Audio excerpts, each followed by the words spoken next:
Welcome to the Heroic Investing Show. As first responders, we risk our lives every day. Our financial security is under attack. Our pensions are in a state of emergency.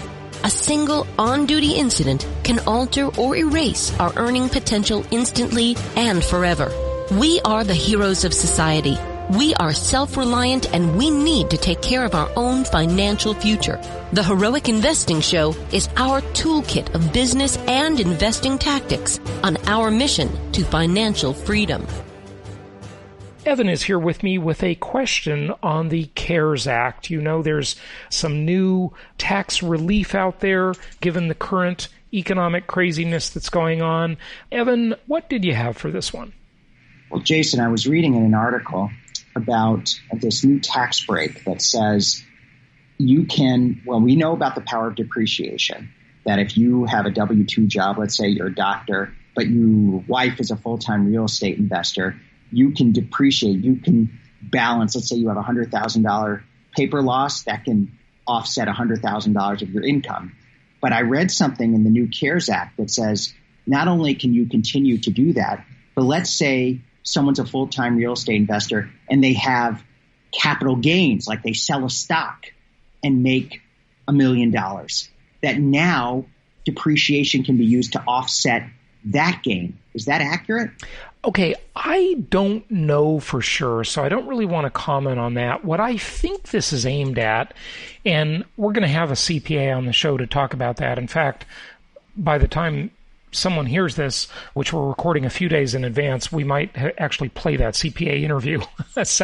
But this is when you sell a personal residence, if you have up to $250,000 in gain as a single person or $500,000 as a married couple, you can shelter that. Now, I always want to make the disclaimer, check with your tax advisor. Taxes are a super complicated subject, just like legal, and now I have to say, just like medical. So, as we're talking about all these sort of public health and medical things with what's going on in the world, I want to say check with a medical professional too, as another disclaimer, okay? Because, we're experts in real estate and we'll teach you concepts, but there are tricky little ins and outs to everything. And that's why there's whole industries designed to address these things. But when someone sells a property and they've got $250,000 in gain or $500,000 in gain, they can take that and transfer it to a new personal residence tax-free. Okay, under the old law, okay? But now I believe that restriction has been lifted for 3 years, okay? For this year and 2 retroactive years, okay? And this is huge for couples with more than $500,000 in annual capital gains income, as long as it's from sources other than their business, okay? Which a lot of times is from a luxury home. They sell it and they can avoid paying taxes on it. So that's huge. But the bad side of it, there's a flip side to everything, right? The bad side of it that I could see is it would really hurt the luxury real estate market, which, by the way, we've never recommended anybody invest in, because it could lead to more people using this as an opportunity to unload those properties. So, I instantly think of hotspots for coronavirus, high density areas that people are going to want to escape and are already wanting to escape. New York City, Los Angeles, San Francisco, any of these high density, super expensive real estate markets, people could unload their properties now, even though they have been collapsing in price long before coronavirus hit. There's been a serious softening. But now this would be an additional impetus for them to unload those properties and just cash out. And here they could shelter those larger capital gains. But it would also cause a glut of properties on the market, and that's why it's bad for the luxury market. So that's my take on it. But, we're going to get more and more on all of this stuff as all the interpretations come out, and we're still very early on this. Heck, it's $170 billion in tax savings for real estate tycoons. That's what they're predicting. Well, didn't you say Didn't you say that Trump is our first real estate president? Oh, yeah. He's the richest president we've ever had and the first real estate president. So you can bet that when it comes to being a real estate investor, love him or hate him, Trump has got your back. Okay, so I read an interesting article, of course, critical of Trump. There's so much Trump derangement syndrome, but it says that he is fond of quoting a story that he heard about George Washington, that George Washington had two desks, one for his business and one for his presidency. Turns out that story is, I think, apocryphal, kind of like the cherry story. Right. But, he's our richest president, but there are precedents of people who had serious businesses becoming president. And that's part of our country. Businesses, we've seen this right during this coronavirus. Of course, we have to be aware of public health, but our business, destroying our business infrastructure is undermining everything. I mean, we're a country that depends on businesses, that depends on the free market running. Oh, yeah. And it's really, thank God that our grocery stores and pharmacies and so forth and Amazon are still open because that's helping us function. Yeah, it is. And, Trump has received a lot of criticism, as he always does. But now the latest round is because, he wants the country to reopen. And, he's received a lot of criticism from the left and then from some in the medical community that say it's too soon. Don't push this. It's not your timeline. The virus gets to decide, you don't. And that's all true.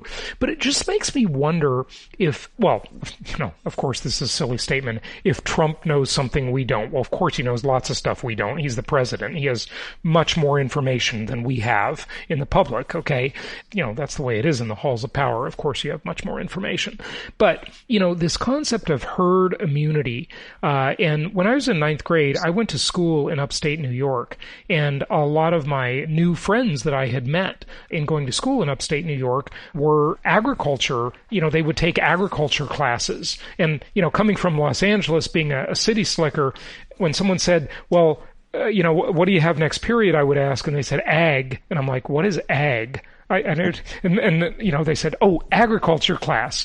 Well, my grandparents were farmers, okay? And I would live on a farm many summers growing up and learned all about farm life. And, one of the things that they talk about is herd immunity.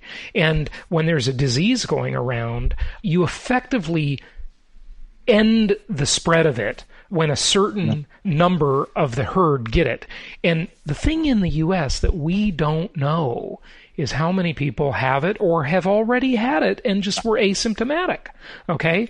And depending on the R0 value of the virus, meaning how contagious is it, that's expressed by the R and the 0, the R0, okay, which you've probably all learned about like I have during this crisis. Trump may know how, have some, he doesn't know, of course, but have a much better idea as to who, or not who, but how many people have already been infected. And he may be operating under the belief that in a few weeks we're going to be largely at herd immunity. And that he could be right about that. Maybe it's just an instinct. I'm not sure. But there's a lot of consequences. Don't think this is a debate between money and health. It's between health only and health and money that are inextricably linked, okay? Because as this goes on with these quarantines, people are suffering depression. Yes. We are going to find that suicide rates have increased. We're going to find that divorce rates increase. We're going to find that kids are driving their parents crazy increase and vice versa. There's a lot of problems to keeping the economy shut down. And many of them will linger for years to come.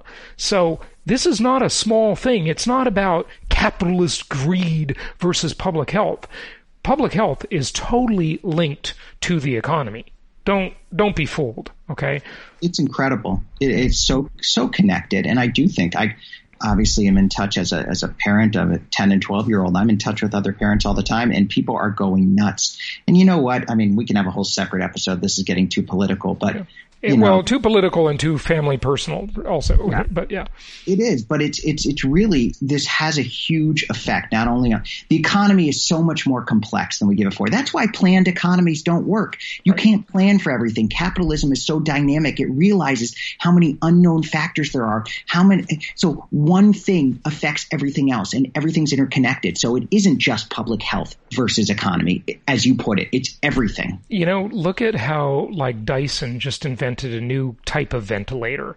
Look at how Israel invented a new makeshift ventilator, okay, that basically, you just hook up a little motor to the manual ventilator that they use in ambulances, right, that you have to keep squeezing.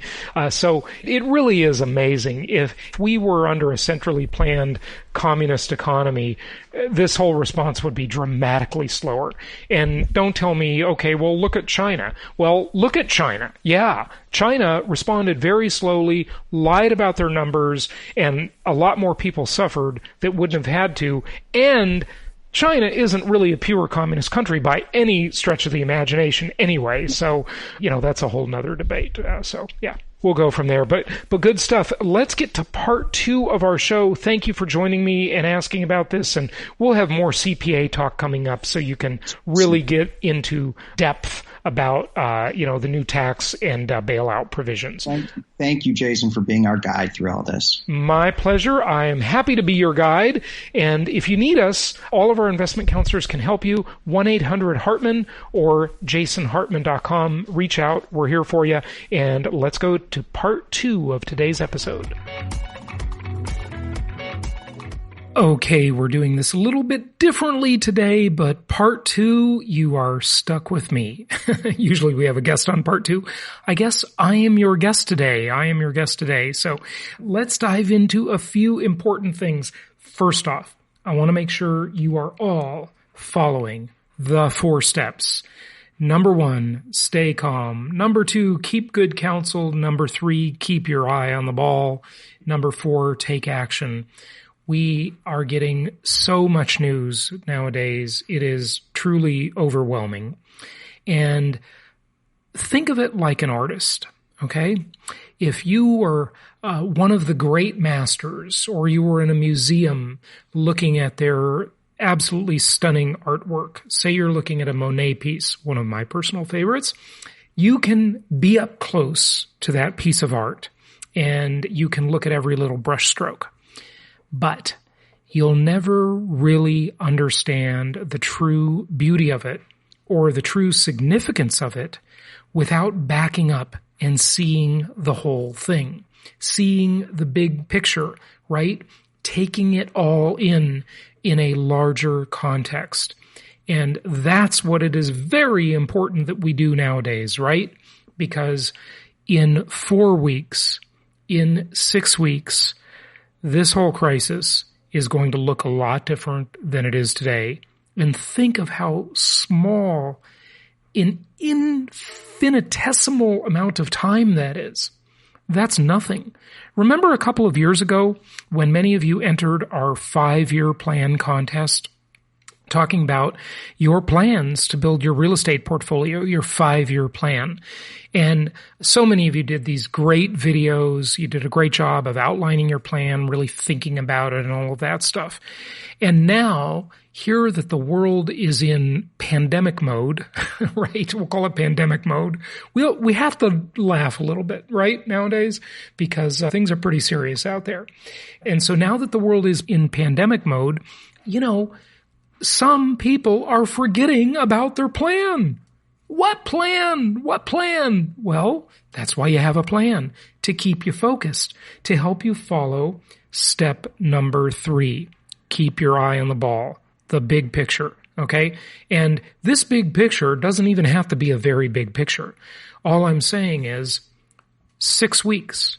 In 6 weeks, by mid-May, this is going to look a lot different than it does today. And by all the stats and all of the numbers out there, when you look at the exponential growth of something like this is going to be a tough month, okay? It's going to be a tough month. We have to prepare ourselves for it.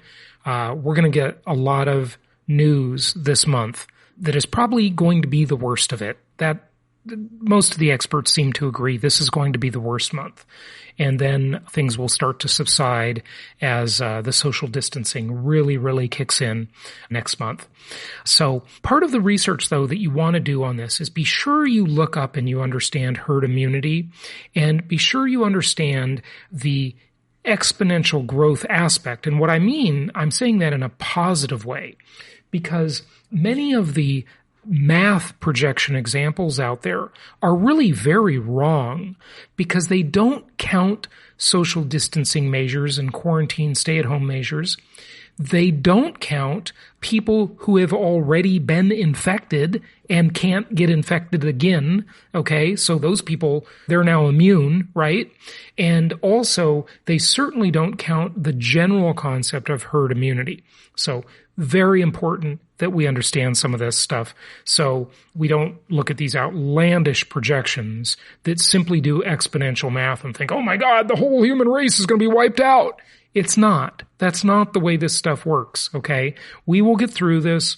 There have been many crises throughout history, and hey, most of the world gets through it, okay? So stay calm, keep good counsel, keep your eye on the ball, and take action toward your plan. Continue to follow your plan. That's the important thing. Continue to follow your plan. So, yesterday was April Fool's Day. Happy April Fool's Day. It was kind of a big day for landlords. Why? Because, well, the rent is due. And I'm glad to say, one of my self-managed properties, I was kind of concerned. They pay me electronically, and they have a limit on the electronic payment of $500 per day. So last week, they paid me 2 payments, but that wouldn't cover the whole rent. And yesterday, they paid the final payment. So all the rent came in. Okay. Now, some of my properties with property managers, I don't know yet. But, by and large, I think you're going to see most of your rent come in. Okay.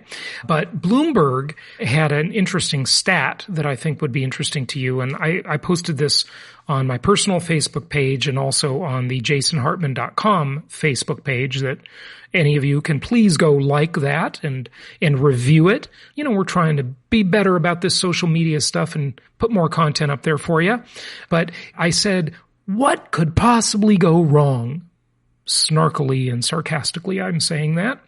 It's April Fool's Day and $81 billion in rent is due. Some landlords won't receive rent. Then they won't pay their mortgages.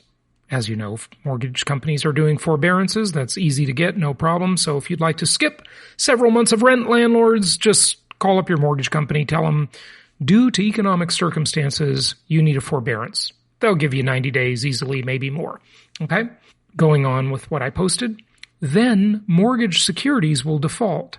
Then the Fed/government will create fiat currency out of thin air to bail everybody out. Hashtag pass the hot potato. And hashtag stay home, stay well. So these are extraordinary times we're in. But when you look at that $81 billion, now a lot of that is probably rent on commercial properties. Bloomberg did not make clear what that number meant. But you've got about a little over 40 million households that rent in the country, okay? And that consists of about almost 110 million people that are, renting, right? And you look at how big these numbers are. They're monumental. The rental housing industry is a huge industry. You know what that means?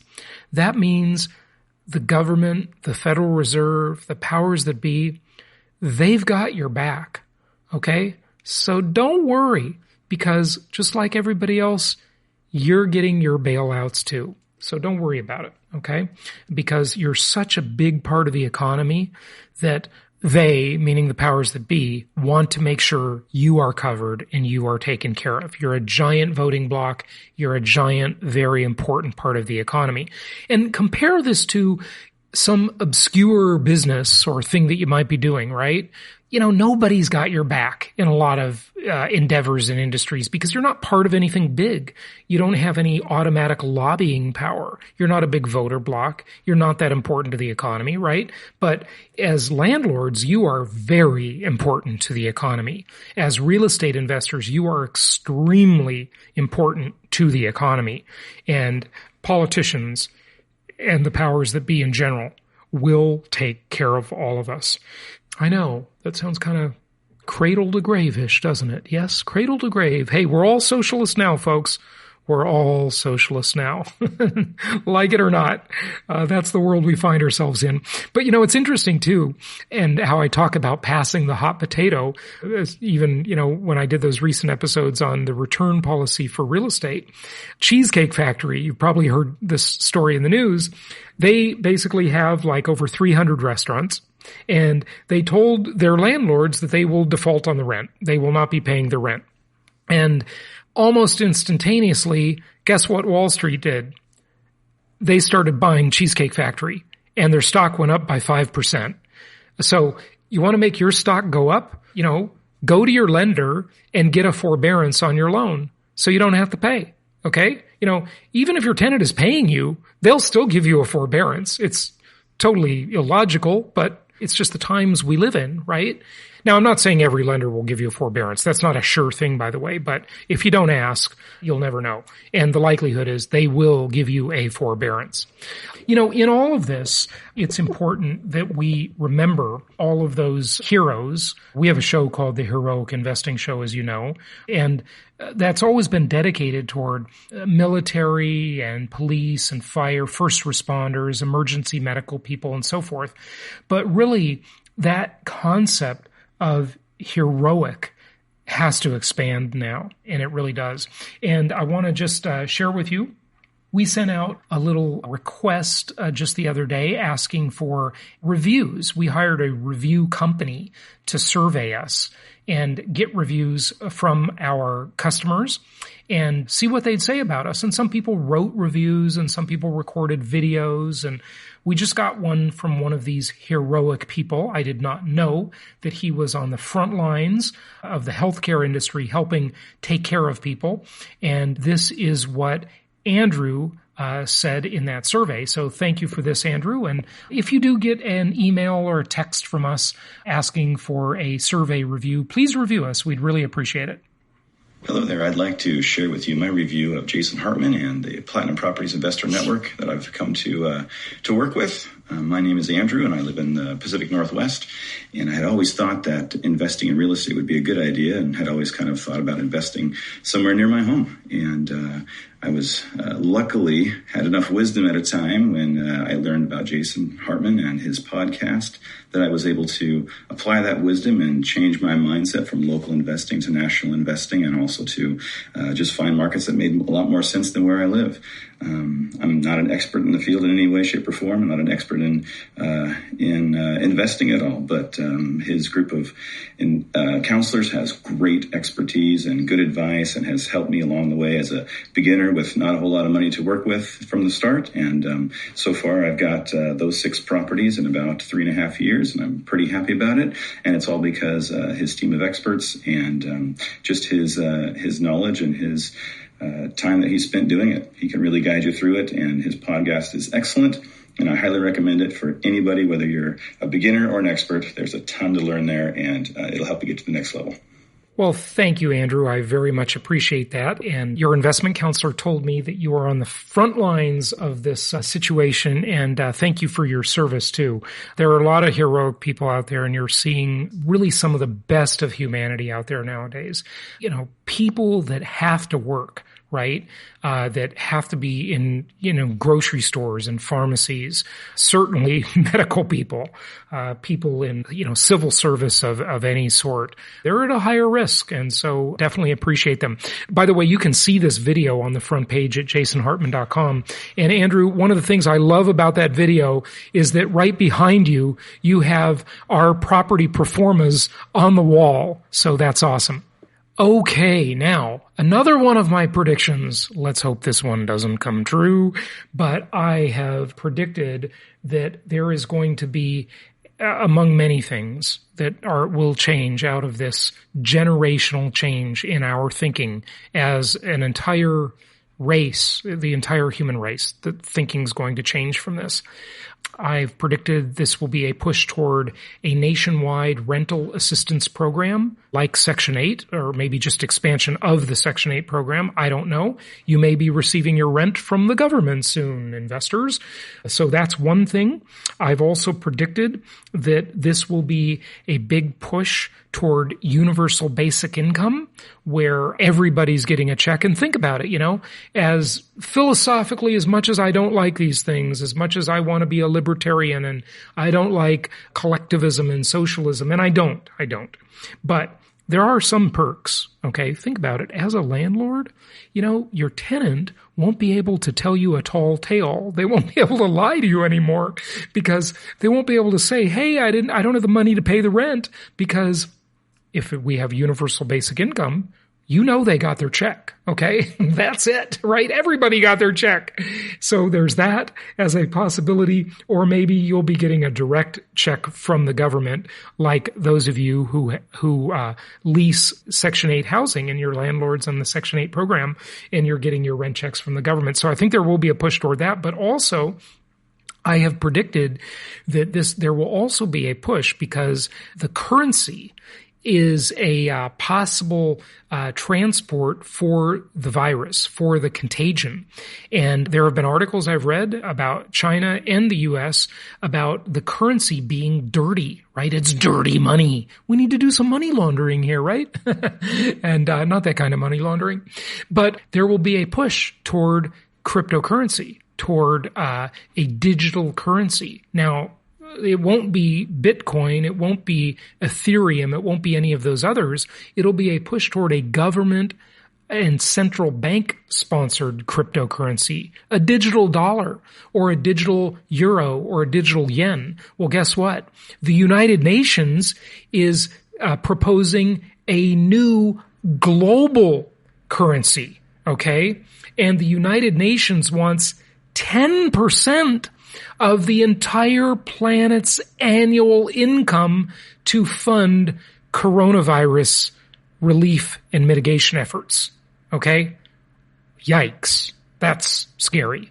Based on the United Nations history and their oil for food program, or, many of their other scandals, I wouldn't trust the United Nations as far as I could throw them. And I don't want a one world government by any means. I think countries need to have sovereign governments. I do believe there's a place for a United Nations and a collective, but certainly they should not be taxing the world 10% of its income. Think about that. That would be, $8 trillion a year going to the United Nations? And then if they control a global currency, oh my gosh, that's like checkmate. There will be no cash privacy. That's really something to even think of that happening. I doubt it will happen. But as the old saying goes, and by the way, this seems to have come from Winston Churchill, not Rahm Emanuel. Rahm Emanuel just quoted it when it was convenient for his socialistic policies, never let a good crisis go to waste. That seems to be a quote that came from Winston Churchill, which it also sounds like something he would say. They're using the crisis as an opportunity to intrude more on our lives. And one of the things I want to remind all of you, if you're American, I want to remind you of, and I know it's not time to think about it too intensely right now. We got other stuff going on, and we can afford to just put this in the back of our mind for the moment. But remember something called the Constitution. And remember the first 10 amendments, the Bill of Rights, okay? Now, the government is going to use this crisis as an opportunity to trample all over the Bill of Rights. One way, as I mentioned before, is that they're going to start tracking people through their phones, through their smartphones, to know where they're located, to know if they're hanging out in big groups of people, if that's not legal at the time, assemblies. And think of it, the First Amendment guarantees the right to peaceably assemble, okay? So this is an interesting thought experiment, okay? It really is.